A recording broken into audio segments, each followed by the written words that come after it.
This is Andy Purwell for ID Boxing. I'm joined by Joe McNally here at the Rotunda Gym in Liverpool. Joe, I appreciate you obviously sticking around to do this. You've had a busy gym.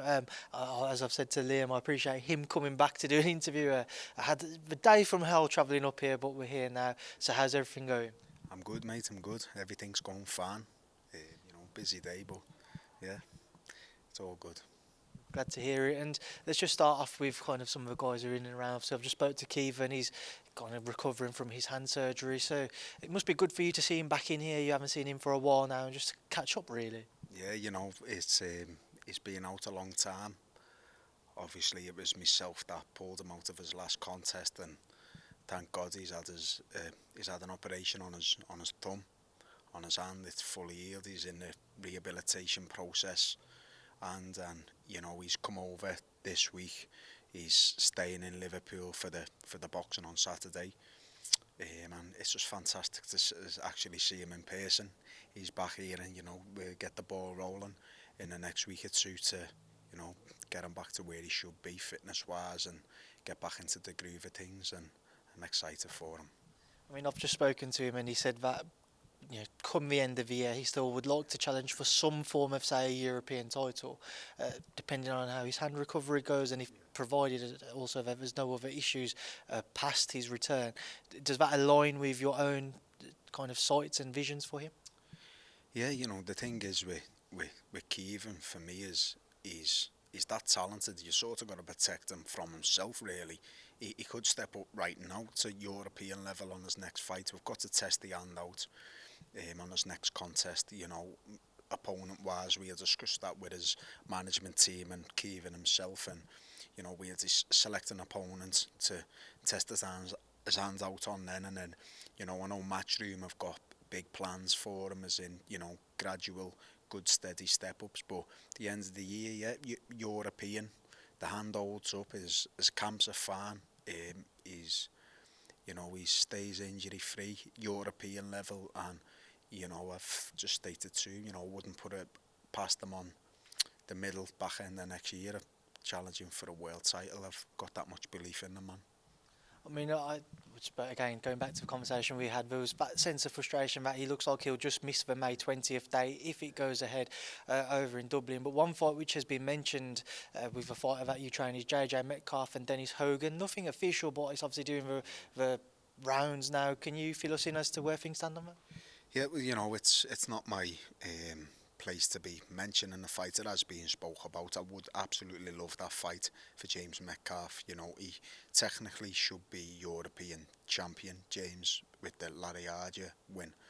We released the title not too long before the fight. Then he's gone on. He's had a fantastic win against a top 10 rated American, and Dennis's name's getting mentioned, and I think Matchroom liked the fight, James's management team liked the fight, and I think it's just a numbers thing, whatever Dennis is happy to get, and obviously the bill, whether that's him fighting him over here or he's got to travel to Australia. I think it's a fantastic matchup, and it'll be a barnstormer. Just away from JJ, obviously Liam came back to do the interview with me earlier. Just what's your understanding of where things currently stand on the Tszyu Jr. fight? He said to me that things are getting kind of close to the wire now as to when he'd be free to start to look at other options, because of obviously the time running out for the rematch clause to really kick into effect. Well, I've had the odd discussion with Liam about it. The main discussions with Liam is obviously, in the gym. I want him in the gym and training and keeping his physical activity going, so he doesn't decline fitness-wise condition. But what I'm in the loophole in is, I think they were up and hard about signing a rematch clause, and then Liam, I don't. It sort of signed, or they had another. It was to do with a venue or the dates, and there's a little bit going on in the background. But what I do know is Chris wants the rematch. Liam definitely wants the rematch. I think it's a terrible hard fight again. The same as I said, the first one was going to be a very hard fight, and Liam being Liam, I fancied the job massively the first time. A lot of went on with the stoppage victory. People saying, he's being hit off big punches, and we didn't. Look, everyone was a little bit shocked with the stoppage coming that early. I expected Liam could get it late, But it come early, and you know what, he took it and he capitalised on it. And I'd expect him to do the same job in a rematch. I believe it could even be earlier. It could, but look, Chris is a fantastic fighter, and it's a terrible hard fight, but one, as I stated with James, it's what Liam wants, and you know it will happen. Hopefully, fingers crossed. Obviously, after the fight, we saw Chris Eubank Jr. lay claims of an alleged elbow, which was thrown in one of the combinations, which dropped him. And then in the aftermath of it, again, people were talking about how Junior made weight. Maybe he struggled to get to 160 comfortably, and that kind of played its part in his brain and his head being not as hydrated as it were, because he's tried to get down to 160. Do you feel like people were discrediting Liam with those types of things being said? Yeah, massively, Andy. You know what? I seen a few comments. You know, one off Conor Benn himself. I would have done you in 2 rounds just because Liam Smith on this. Just stop talking shite.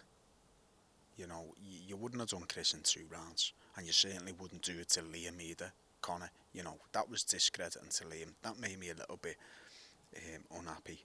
And the elbow situation, look, I'm an ex-fighter myself, you know, and even sparring, you catch the odd elbow, you catch a shot round the liver, the kidney, you catch the odd low blow. It's boxing, especially Liam Smith's a fantastic combination punching. So, you know, Chris bends up and down and his waist movement the way he does, which he's actually good at. And, you know, he bent down, caught a left hook, dip low, come up, and as Liam was throwing it, I think it was more of a forearm, to be honest, but if it was an elbow, then look, it is what it is. It's in the motion. He's being caught in amongst of a combination. It's not as if Liam's, you know, John Claude Van Damme's done some Tom Poe Muay shit and's caught him with a big elbow, gone wham, and is, you know, people just blow it out to perspective. And but the weight making thing with Chris is, my emphasis with this, before the Conor Benn fight, Liam was due to fight Chris. And with Liam being a career 154 and Chris being a 168, 160, he's been 160 for what, five years, something like that. They agreed to fight at 158. I did one at 157. This is before all the scenario, and he said to Liam, no, 158, because I made it might have been with yourself, I'd done the interview, You mentioned it to me, and a few people come back, you know, you're not confident in this. No. The thing for me is, when you agree to sign for someone at 158, which he did for Liam, then the Liam fight went, and then he agreed to fight Conor at 157.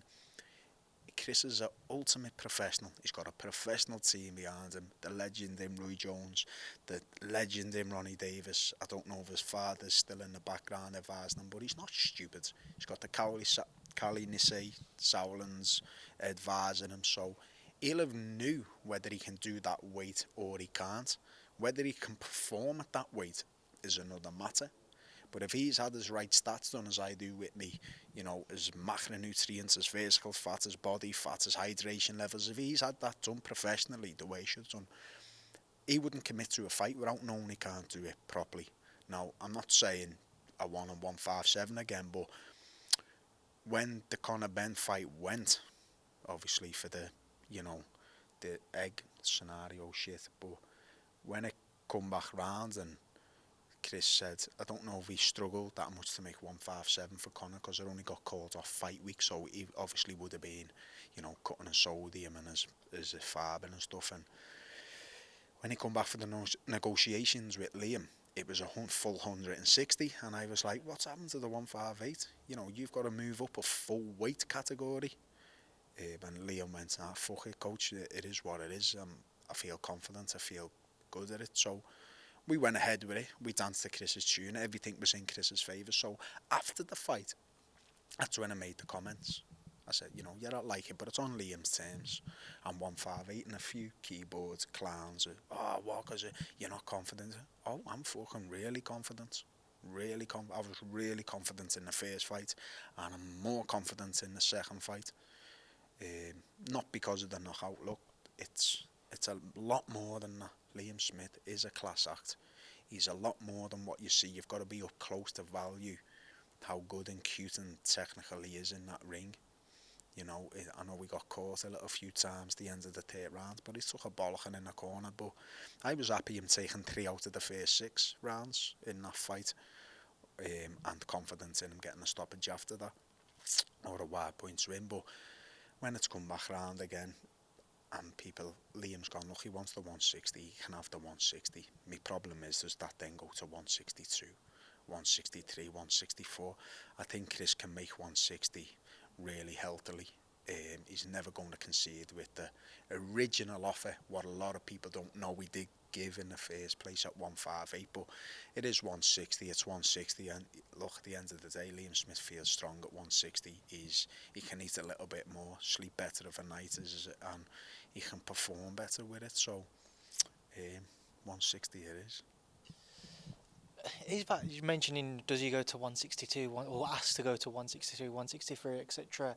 Is that a clause which Junior's put into the contract in his favour? So if he wanted to, he could turn around to you guys and say, well, no, I want it at this weight instead of at 160. Yeah, I couldn't tell you. The only thing I think Liam could possibly do in that is, you know, which is the rigmarole Conor done to Chris, 157 every pound, you're getting penalised, and, you know, if Liam said 160 and every pound you come over that, there's a penalisation for it. But I don't think the weight was a factor with Chris. I think he makes 160 good. I do personally think, you know, for his actual style and thing, I think he's a better 168 than he is a 160.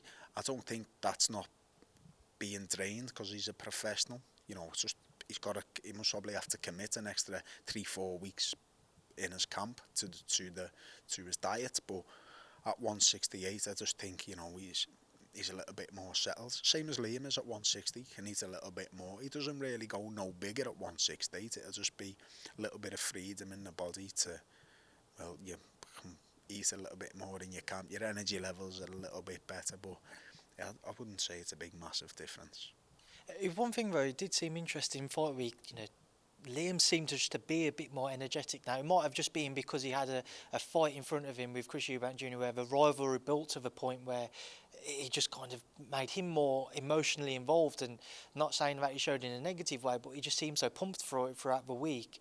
Do you think that he definitely saw the benefits of it in camp, that he had that extra kind of weight to play with? Yeah, you know, the thing is with Liam Smith is you get him in the gym, you get him in camp, he prepares unbelievable, you know, they all do. Caoimhín, James Metcalf, you know, the youngsters, Frankie, even Thomas Hart, they're all magnificent. I wouldn't have it any other way. Your Josh Taylor is a fantastic athlete. You know, they graft hard, but with Liam, when Liam sees someone as a threat, I think, you know, he just leaves no stone unturned. He really does. He commits his running, his diet, his strength and conditioning, his spar and this, and you know, the worst scenario you can, and that's what you got with Chris. He knew Chris was a threat. He knew he can lose. And the flip side of the coin, the fight before Chris, I think they looked into it a bit too much. In Hassan, the African boy, Okay, yeah. it's hard. Liam isn't seeing him as a threat. There's no fire in the belly.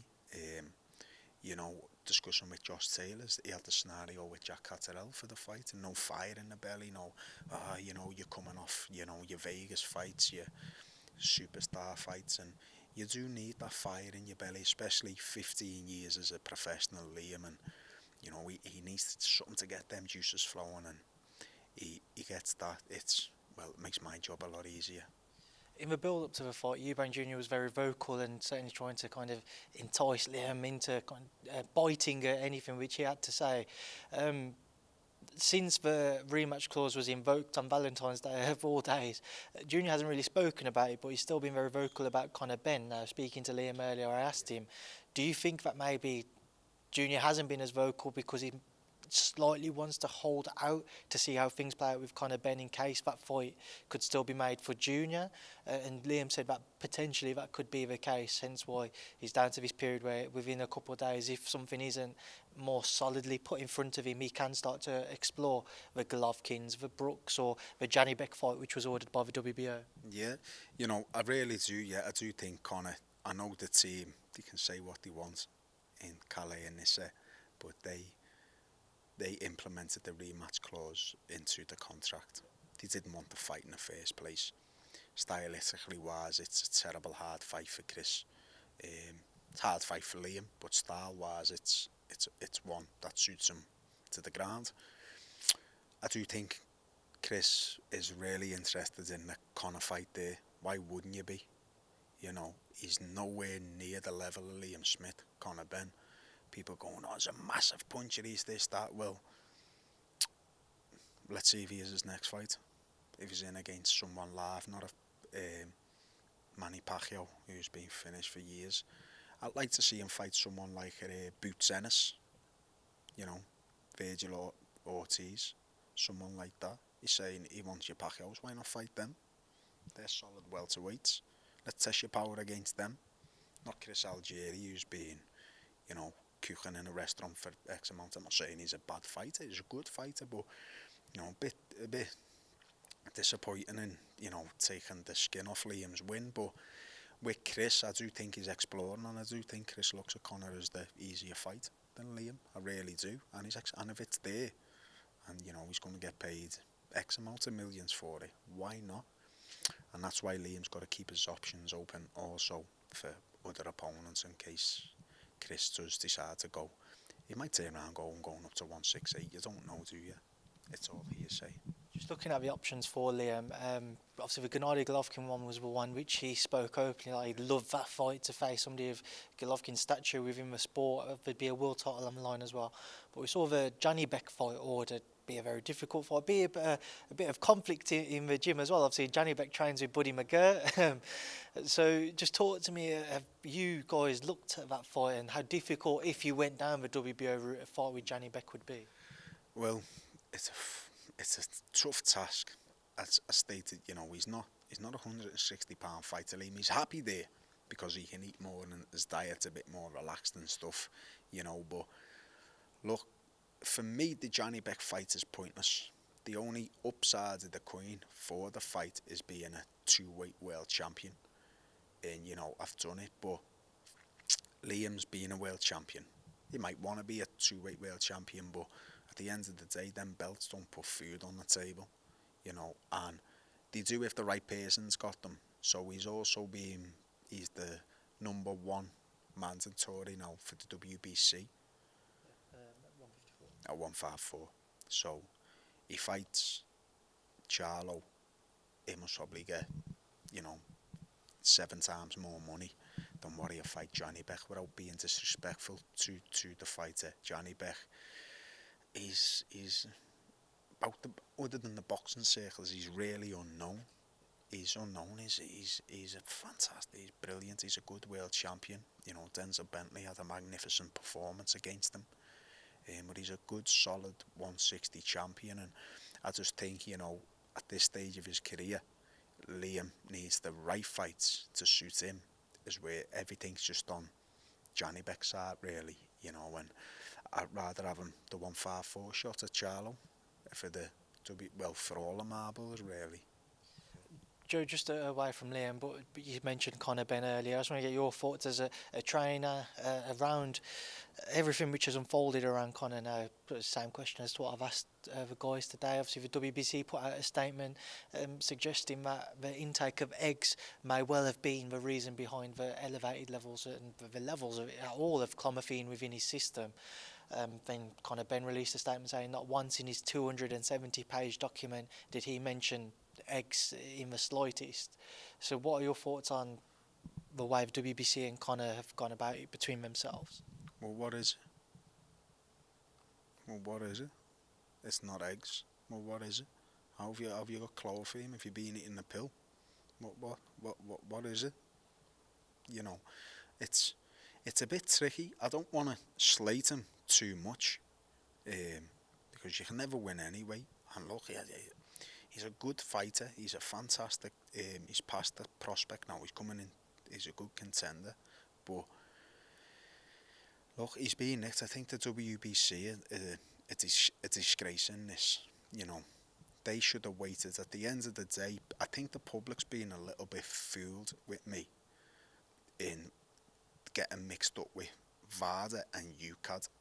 Now, for anyone that doesn't know the insides out of it, and I'm no connoisseur in drug testing, by the way, because obviously all my lads are clean, they work with the right people, the right things, they're clean. And I spoke to the Dr. Carl Evans, who works with my athletes. He's the strength and conditioning coach for Keith and Josh Taylor, but he also does the nutrition side of stuff. And he come to me when this came out and said, "They're going to say eggs." And I went, "Oh, eggs?"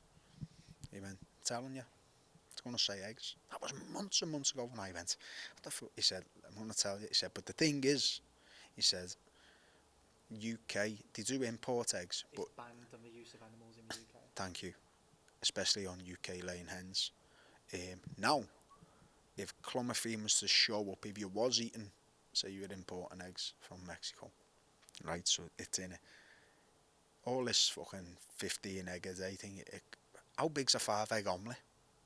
It's massive, right? So for the test to show up positive in your tests, what I'm under the influence that I'm getting told is you'd be after eating 50, 60 eggs a day, not a week, a day, for the actual to show up a positive test.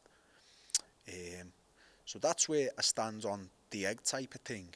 Now, the whole situation is a little bit fucked up in a sense that where's VADA? How come they've gone so quiet? You know, obviously Conor's paid for VADA or Matchroom or whatever. Chris has agreed to it. You know, one of my fighters, James Metcalf, just being sent the papers to come on VADA and stuff. But VADA is like the gold standard bearing. So certain people going, "Oh, it was just, he's only being caught off the voluntary." So, but not UCAD. Who's just so now I know UCAD are sort of like 99% urine tests, shite, you know, and now and again they do a blood one. VADA's the opposite, 99% blood tests, and then the rest your blood and urine, and the rest urine. But the banned substance list and the actual things they do VADA, the ones that cause them, the bollocks, you know, and every fighter should be under them if they go into the championship fight 15 weeks out on it and this. But I seen an interview with Dominic Hingle, who's very, very highly educated on stuff like this. And Dom, well, I think Dom said sort of they cracked the samples, and if one tests positive, you can be there for your B sample or something. Dom mentioned, and then they cracked that. So if it's in the B, it's virtually impossible for cross contamination, because you got to remember, if it is the urine, if it's the blood, your blood's took out in front of you, there's no cross contamination. If it's piss in a bottle, it's in one jar, he's watching you piss in the jar, unless you got some false dick on. It's swapped into 2 bars, you lock it, it's signed, it's coded, the paper's coded, it goes, the A sample comes back, it's got a crack, you can't open it and shut it, you got to crack the bottle open, boom, it's tested, and then if it's positive, then it can be there for the opening of the B. Why aren't we hearing off VADA? That's the thing for me, and it'll squash everything. If it is an eggs, or Conor's saying it's not eggs, if it's this, well, what is it? What is it? You know, it's just a shambles, really. And you know what? For him, his family, and everyone, you know, I hope he is clean and he can go on and he can fight and whatever he's going to do. But it's not looking too good, Andy, is it? Really? You know, it's WBC. Oh, we're assuming it's eggs, and we can't prove though that he generally took them eggs. Okay, then. So if hundreds of the fighters under your ratings all test positive for Caoimhín, they go, "Oh, we were just eating eggs, Mauricio." They can't ban us, mate. I think the issue seems to be is the fact that there just hasn't been like a released amount of information, whether it be to everybody in the public or just between the parties involved. Or he's kind of saying he doesn't want to share the information with the British Boxing Board of Control because of his pride, and he's just kind of continuing to create more noise around it and more issues because people just want to gain more information and understanding as to where things currently stand. Did you watch his interview with Piers Morgan? No, not interested. in the slightest. What I will say is, if I'm an athlete, fighting athlete, I test positive, and I'm 110% convinced I'm innocent, which Conor's saying. What is he, like 9 years old in the head? I'm not going to the board because of my pride, I'm not. Listen, you want to go that fucking board, get every bit of paperwork out with your solicitors with you and show them, look, this is why I'm innocent. I haven't done it. You don't hold back, do you? So he's not doing himself any favours, really, acting that way. And if he is innocent, well, where's the father? Where's the actual results that's come back? How much did he test positive for? What's happening with the B sample? Why did you test positive twice? How come father's gone quiet on it? And, gives a bit more detail. It's like, I'm innocent, but I'm not going to tell you why I'm innocent. It's like, oh, fucking no, I don't know. Joe, just a few other topics to move forward and to touch on, because I know time is ticking on. You mentioned Josh Taylor earlier. We never touched on it. Taylor-Lopez fight coming to fruition now. Nothing official, but I believe it's June 10th in New York is the rough date which has been mentioned now. Just your thoughts on this fight, the challenge ahead, and obviously seeing the Jack Catterall rematch fall through. Yeah, I'm over the moon. I'm over the moon for Josh. Obviously, it was what happened with his injury. You couldn't write it really, and I know the WBO were trying to pressure him to take the Teofimo one, but he was hell bent on the Jack rematch, and it's the same again.